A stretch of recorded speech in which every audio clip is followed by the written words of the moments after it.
ہمارے ہندوستان میں جماعت چل رہی تھی، ایک میواتی کی مسواک ہو گئی تو اس نماز میں مسواک کیے بغیر وضو کی نماز پڑھ لی. جب نماز پوری ہو گئی بستی والے چلے گئے اور وہ میواتی بیٹھا بیٹھا رو رہا.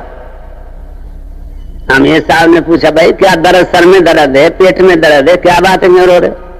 تو امیر صاحب کچھ درد نہیں ہے.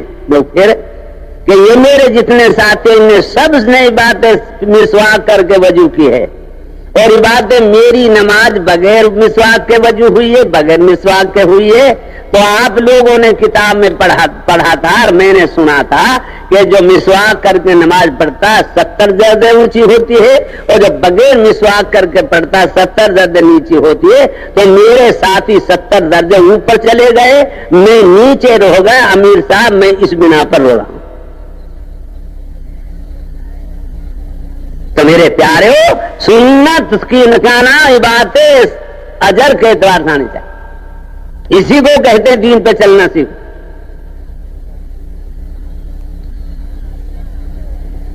اس لیے میرے بھائی اور دوست بزرگوں، اب ہمارا وقت کا نام ٹھکانے پہ لگنا چاہیے. جب یہ باتیں ہماری جماعتیں روانہ ہوں، کہیں سے ہویں کہیں جاویں، اپنی حاجت کا انتظام کے ساتھ جاؤ. کرایہ کے لیے پیسہ جمع کر لو، پکانے کے لیے برتن ہونا چاہیے، تعلیم کے لیے کتاب ہونی چاہیے، اور سفر کے لیے سمجھدار قسم کے 2 ساتھی خدمت کے لیے بھی ہونے چاہیے. ہر ساتھی کو اپنی ضرورت کے لیے جانا یہ مناسب نہیں ہے. ساتھیوں کو حاجت آتی رہے اور جن کے ذمے خدمت سے پیسہ لے کر وہ لاتے رہے اور ان کو دیتے رہے. ہاں،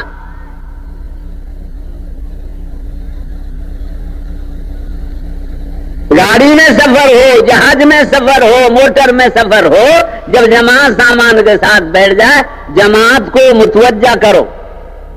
متوجہ نہ کرو گے تو جنگ کیا بولتے ہیں آپ کی زبان میں، ہم تو میواتی ہیں، کہیں ہم باری کہتے ہیں، کہیں جنگلہ کہتے ہیں. اس میں کھڑکی ہوتی ہے جو ریل کے اندر، تو ان کھڑکیوں میں گئے باہر کا نظام دیکھیں گے. اندر میں جو غلط سلط اعمال ہو رہے ہوں گے ہماری جماعت کو دیکھیں. تو یوں فرمایا کرتے تھے پرانے حضرات، جماعت بیٹھ جائے. جب جماعت کو متوجہ کرنے کے لیے یوں کو بھائی جماعت والے بھائیو، یہ سفر ہمارا اتنے گھنٹے کا ہے، بہتر سے بہتر، قیمتی سے قیمتی، نورانی سے نورانی بن جائے. بتاؤ جماعت والے ہو، ہمیں گاڑی میں کیا کرنا چاہیے؟ جماعت کے پہلے دلوں کو متوجہ کرو اپنی طرف، اور جب پوری جماعت متوجہ ہو جائے پھر کیا نہ راہ عمل اختیار کرو. اگر موقع ہے تو کتاب پڑھو، موقع نہیں ہے 2 بیٹھے تو ان سے کہہ دو بھائی آپس میں قرآن کا سیکھنا سکھانا کر لو، 6 نمبر کا مذاکرہ کر لو. اور کوئی بھی موقع نہیں ہے تو آخری بات یہ ہے کہ اپنے مولا کو ہر حال میں یاد کرو. ہاں، سفر ہے یہ، ان کا حق ہے ہمارے اوپر.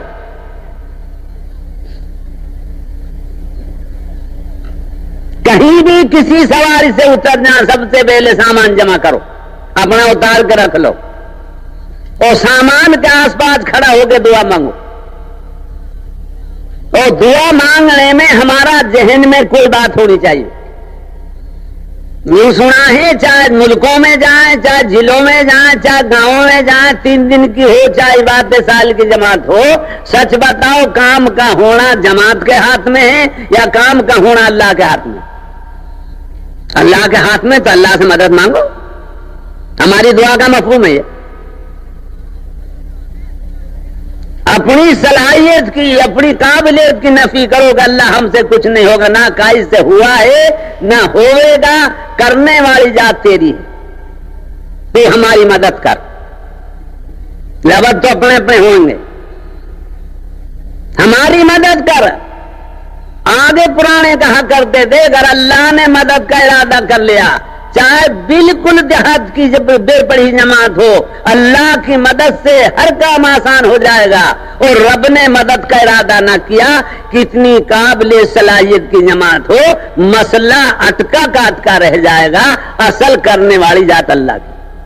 اپنے رب کو متوجہ کرو. اب اپنے کام میں اپنے رب کو صحیح کرو کہ رب تیرے بغیر ہمارا کام نہیں ہو سکتا. اسی کو تائید خدا بندی کہتے. اب آگے چلو. اگر قریب ہے تو عبادت حجر فرمایا کرتے تھے پیدل چلو، راستے سے ایک طرف چلو. بہترین صدقہ جاریہ حاصل کرنے کے لیے اس ویڈیو کو شیئر کرنا مت بھولیں. جزاک اللہ.